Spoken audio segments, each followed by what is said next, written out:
Que resposta nós daríamos ao Fortunato Lumbo? Quem são as três pessoas aqui descritas, não é? A besta, o dragão e o falso profeta. Descrito em Apocalipse 16, versículo 13 a 14.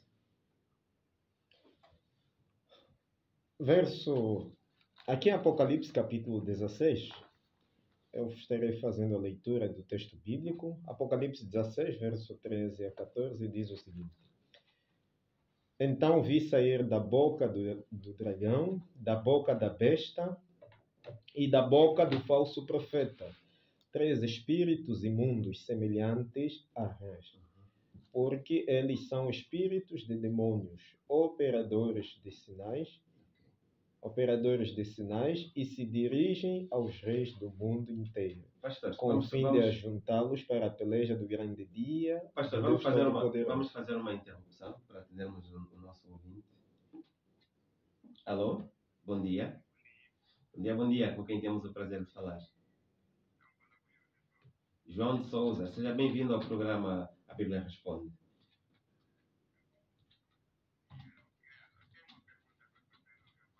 Por favor, exponha.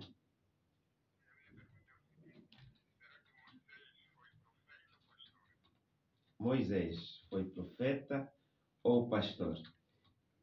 Muito bem. Mantenha-se ligado que daqui a pouco terá a sua questão respondida. Ok, estamos juntos. Sim, pastor, podemos continuar. Certo. Eu fiz a leitura completa do texto, tanto o verso 13 e o verso 14. O que é que nós podemos compreender aqui, João? Nós, no verso 13, temos aqui a referência da besta, do dragão, depois a besta, e depois vem falar aqui do falso profeta. E depois aqui faz referência, o autor João, que foi o autor do livro de Apocalipse, faz referência de três espíritos imundos semelhantes a rãs. Ok? Pastor, será que podemos atender mais um ouvinte? Certo, podemos atender. Alô, bom dia. Alô, bom dia. Bom dia. Com quem temos o prazer de falar? José Antônio? Joaquim Antônio. Faz favor, Joaquim Antônio, qual a sua questão? Estamos a ouvi-lo muito baixo. Mateus? A comunicação não favorece. Joaquim Antônio, falou de Mateus? Sim. 23.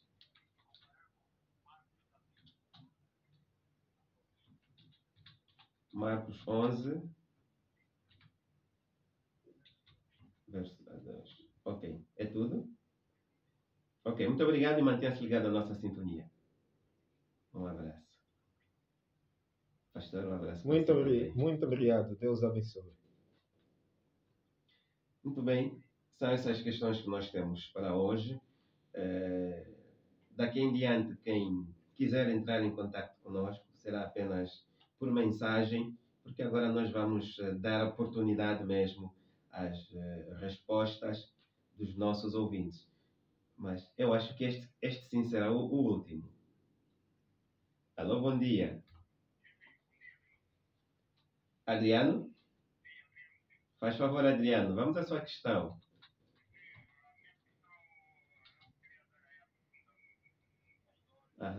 À vontade, pode colocar.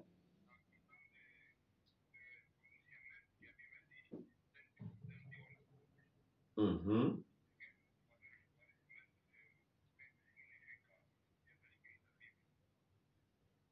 Dente por dente, olho por olho. Muito bem. Está bem. Ficou essencial. Muito obrigado. Deus abençoe. Ok. Obrigado. Para si também. Deus abençoe. Ok, pastor. Agora sim. Vamos às nossas questões de hoje. Okay. Continuando com a resposta à questão do Fortunato Lumbo, pastor. Uhum. De Apocalipse, capítulo 16, verso 13 a 14. Exato. A identidade do dragão, da besta e do falso profeta.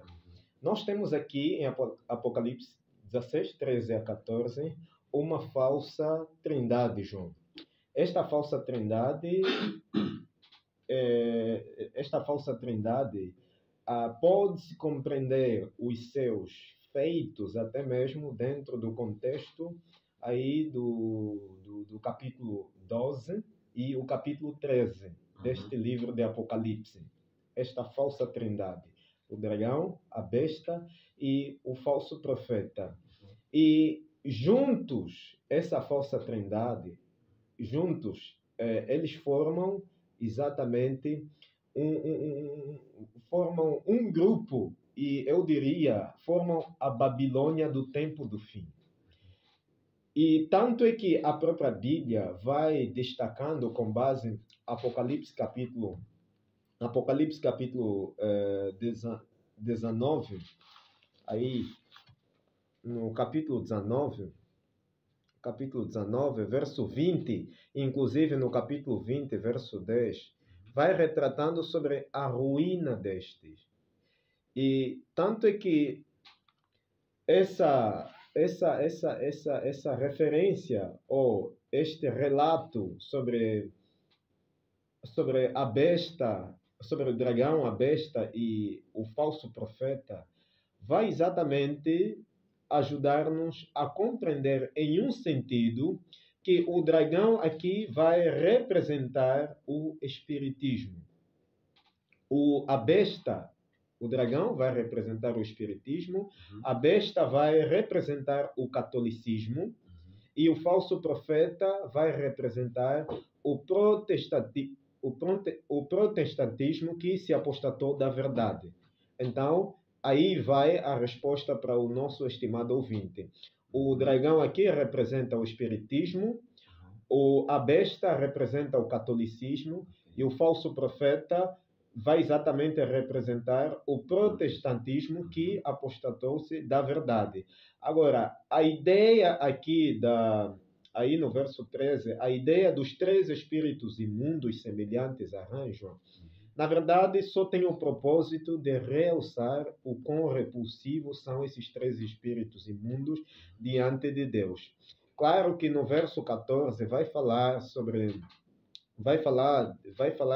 demônios. Vai dizer assim no verso 14, porque eles são espíritos de demônios, operadores de sinais, e se dirigem aos reis do mundo inteiro, com o fim de ajudá-los para a peleja do grande dia do Deus Todo-Poderoso.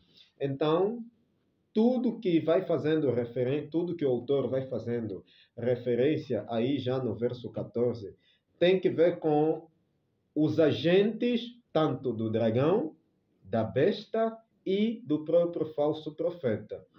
E também pode-se compreender isso à luz daquilo que o autor faz referência no capítulo 16, verso 19. Também de Apocalipse. De Apocalipse, com certeza. Muito bem, muito bem. Então, Fortunato Lumbo, ficou clara a resposta dada pelo pastor Filipe Dume? Nós esperamos bem que sim, e eu acredito que esta dúvida não é apenas do Fortunato. Todo aquele que lê as Sagradas Escrituras, principalmente o livro de Apocalipse, e se depara com esta questão, tenho a plena certeza que também já levantou uma dúvida relacionada. A nossa próxima pergunta, quem faz é o João de Souza. Moisés é considerado profeta ou pastor? Na verdade, João, Moisés não é considerado na categoria de como sendo pastor, mas sim é considerado na categoria de como sendo profeta. Isto porque ele foi um embaixador de Deus para a libertação do povo de Israel lá no cativeiro egípcio. E tanto é que ele é quem recebia todas as orientações da parte de Deus para instruir o povo ou para dirigir o povo. Então, estava ali ele, Deus acima e ele funcionava como um mediador, como um intermediário entre o povo e Deus. Uhum.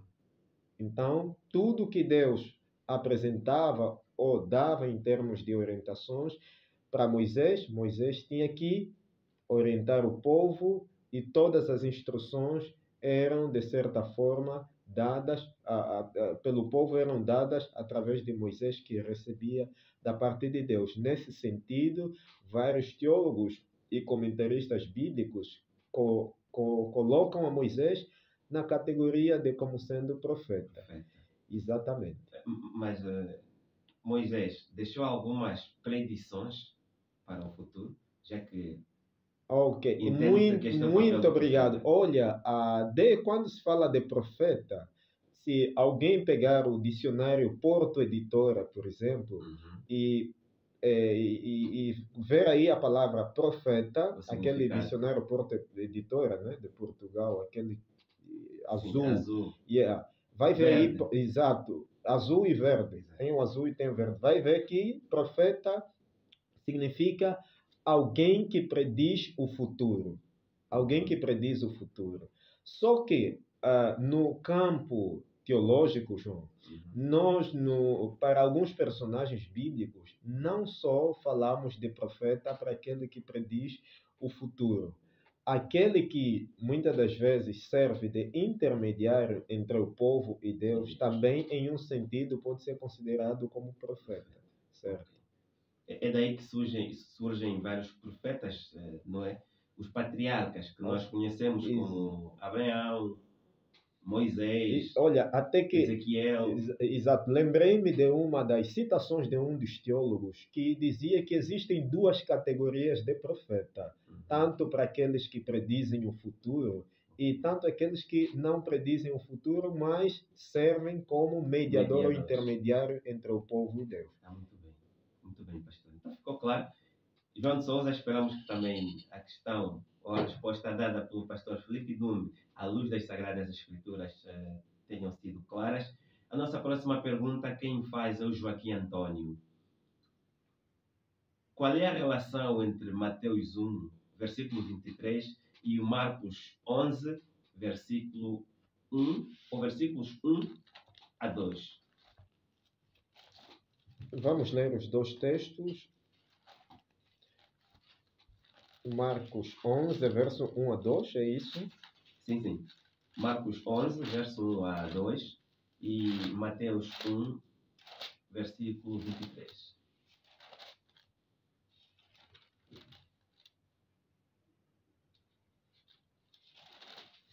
Ok, então, João, você pode ler Mateus 1, verso 23, e eu estarei lendo Marcos 11, verso 1 a 2. Ok. Aqui vamos encontrar as seguintes palavras. Versículo 23. A virgem ficará grávida e terá um filho que receberá o nome de Emanuel. Ok, terminou. Vamos aqui à leitura de Marcos 11, verso 1 a 2. Quando se aproximavam de Jerusalém, de Betfagé e Betânia, junto ao Monte das Oliveiras, enviou Jesus 2 dos seus discípulos e disse-lhes: Ide à aldeia que aí está diante de vós, e logo ao entrar achareis preso um jumentinho, o qual ainda ninguém montou. Desprendei-o e trazei-o. Termina verso 2. Então, Marcos 11. Marcos 11, verso 1 a 2. 1 a 2. Não sei qual seria ou qual foi o que de facto o estimado ouvinte queria perguntar concernente ou seja, ao apresentar esses dois textos, porque então, aqui temos o que eu posso dizer. Ele não fez a pergunta, apenas apresentou os dois textos. O que eu posso dizer é que Mateus capítulo 1, deixa até abrir, enquanto eu vou abrindo Mateus 1, primeiro é que Marcos capítulo 11 está retratando sobre Marcos capítulo 11, temos aqui diferentes blocos. Temos o bloco que tem que ver com a entrada triunfal de Jesus em Jerusalém, e temos o bloco que retrata sobre a figueira sem fruto, e temos outro bloco que tem que ver com a purificação do templo, e inclusive o bloco que o autor narra, neste caso Marcos narra, sobre o poder da fé. E por último, temos o último bloco, onde o autor narra ou relata sobre a autoridade de Jesus, inclusive o batismo de João. Então, tudo isso são blocos parte do capítulo 11. E esses versos, o verso 1 e o verso 2, fazem parte do primeiro bloco. Este primeiro bloco que retrata da entrada triunfal de Jesus em Jerusalém. E tanto é que esta primeira parte pode-se fazer um paralelismo para uma compreensão mais alargada com o capítulo 21 de Mateus, onde inclusive também retrata sobre a entrada triunfal de Cristo em Jerusalém, isto com base aos versos 1 ao verso 17. E também uma correlação pode ser feita com o Evangelho segundo João, capítulo 12, verso 12 a 19. E também com base a Lucas, capítulo 19, verso 28 a 40. Já em Mateus capítulo 1, nós temos lá o relato que tem que ver com o nascimento da pessoa de Cristo Jesus. Aí no verso 1. E o verso 23, que é o verso que o estimado ouvinte fez referência, fala de Maria que, de certa forma, conceberia ou daria à luz ao filho, neste caso, a Jesus. Logo, e que e que seria chamado de Emanuel, que é Deus conosco, algo que é parte daquilo que o profeta Isaías escreveu no capítulo 9, Isaías 9, versos 6 a 7. Então, nenhuma relação entre os dois textos. Não. Aqui são exatamente contextos diferentes. Completamente diferentes. Acho que ele equivocou-se com textos. Provavelmente. Pastor, muitas vezes nós temos nos esquecidos de um pormenor. Durante a nossa emissão, tem havido também transmissão no Facebook. Eu sei que o pastor Felipe Dumbi está conectado neste momento, está online e está a transmitir. Hoje não está. Mas eu estou aqui a transmitir. Estou aqui a transmitir e temos também participantes e nós queremos mandar abraços para todos os nossos participantes, de modo especial a Angelina Napoleão. Ela não é a primeira vez, eu sei que ela já tem acompanhado as nossas transmissões online e que Deus possa abençoá-la grandemente e um forte abraço. Este é o programa Bíblia Responde e você pode mandar a sua dúvida, pode mandar a sua questão enviando para o número 923 89 21 77. A próxima pergunta quem faz é o Constantino.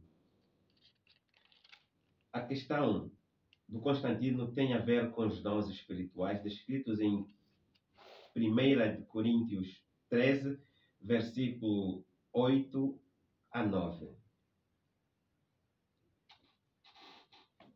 O que nós vamos encontrar aí, pastor Felipe Dumbi? 1 Coríntios 13, versículo 8 a 9. Ok. 1 Coríntios, primeira epístola de Paulo aos Coríntios, capítulo 13, verso 8 a 9. 8 a 9. A pergunta tem que ver com os dons espirituais? Será? Sim, exatamente. Porque se for sobre dons espirituais, acho que ele acabou equivocando-se. Os dons espirituais são relatados no capítulo anterior, o capítulo 12. O 12, mas ela aqui coloca o 13 e pergunta: o que seria ou quem será aniquilado? Vamos ler o texto bíblico, verso 9, verso 8 a 9. 1 Coríntios 13, verso 8 e 9. O amor jamais acaba, mas havendo profecias, desaparecerão. Havendo línguas, cessarão. havendo ciência, passará, porque em parte conhecemos e em parte profetizamos. Qual foi a questão do estimado ouvinte, João? Quem será aniquilado? Quem será aniquilado? É provável que ele esteja usando uma versão diferente e que possivelmente esteja fazendo referência a respeito do termo desaparecerão, que aparece, por exemplo, na versão Almeida, revista atualizada, segunda edição, que aparece no verso 8, onde aqui vai dizer: o amor jamais acaba, mas havendo profecias, desaparecerão. Na verdade, o contexto aqui, se for este o caso, porque se for a questão dos dons espirituais, é o capítulo anterior, o capítulo 12. Agora, se este for o caso, aqui da questão que tem que ver com o termo aniquilarão ou desaparecerão, como aparece em outras versões, no verso 8, aqui o assunto tem que ver com o amor, que é exatamente o dom supremo. E tanto é que o autor vai fazendo referência várias vezes de que jamais acaba. E tanto é que ele também vai dizer de que as pessoas podem exatamente fazer tudo, mas sem amor, essas pessoas absolutamente não estão fazendo nada. Então, o amor jamais acaba, havendo profecias, desaparecerão, havendo línguas, cessarão, havendo ciência, passará. Em outras palavras, João, ele está exatamente referindo-se à persistência ou à perseverança do amor como a qualidade divina. Exatamente. Exato. E, pastor, vamos aproveitar, restam-nos apenas 2 minutos, para colocarmos a última, ou que será provavelmente a última questão. Aqui escreve o nosso ouvinte, ou a nossa ouvinte, não se identifica. Bom dia, Rádio Adventos. Quem escreveu o livro de Judas? Certo. O livro de Judas, na verdade, não foi escrito por Judas. Existiram 2 Judas. Judas Iscariotes, que pertencia à aldeia de Iscariotes Hom, uma aldeia lá da Judeia. Tanto é que o próprio nome não é Judas Iscariotes. Exato. Iscariotes faz referência à aldeia, exatamente. Iscariotes Hom. Agora, havia um outro Judas, e este Judas era diferente, ou em outras palavras, era Judas, ele era chamado provavelmente de Judas filho de Tadeu. Judas filho de Tadeu. Então existiam 2 Judas, o Judas Iscariotes e o outro Judas. E esse outro Judas, de facto, é que escreveu a epístola a Judas. Deixa-me só ler aqui o verso 1, inicialmente, de Judas. Muita gente ainda tem tido problemas em localizar o Judas. Só para dizer que, recordar aos nossos ouvintes que vamos encontrar o Judas entre a terceira epístola de João e o Apocalipse. É isso mesmo, não é, pastor? Exatamente, é isso.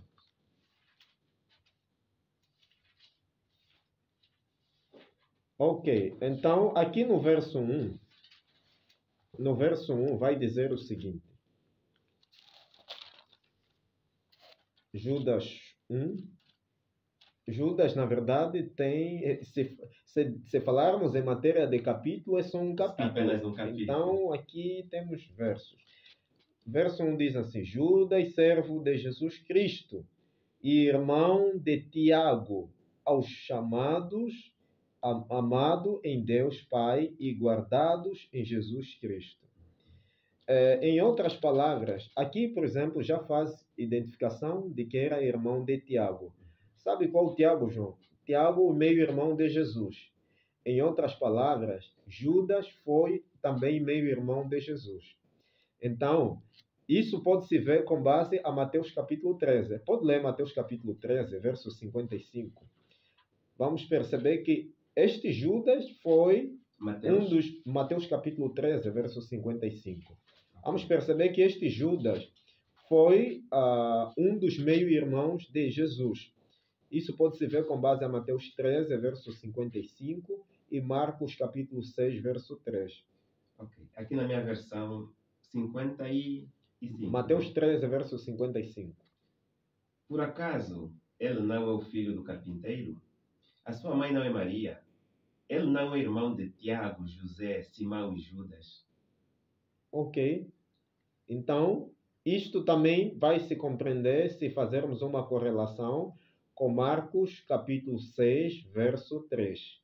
Lá também faz referência dos 4 meio-irmãos de Jesus. Aí fala de Judas, fala de Tiago, fala de Simão e de José. Então, para terminar, tanto é que no grego esse nome Judas é traduzido como Judá, e já no hebraico recebeu o nome, de fato, do seu autor, Judas. Muito bem.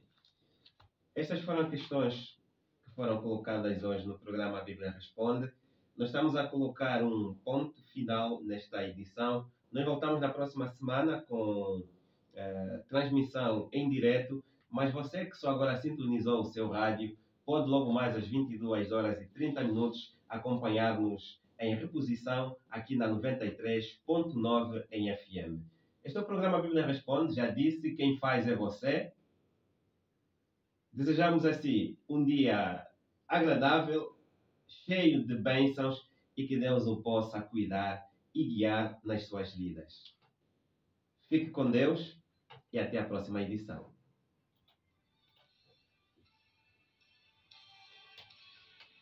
A Bíblia Sagrada é uma caixinha de surpresas. Há muito por se desvendar neste manual criado por Deus para o homem, no programa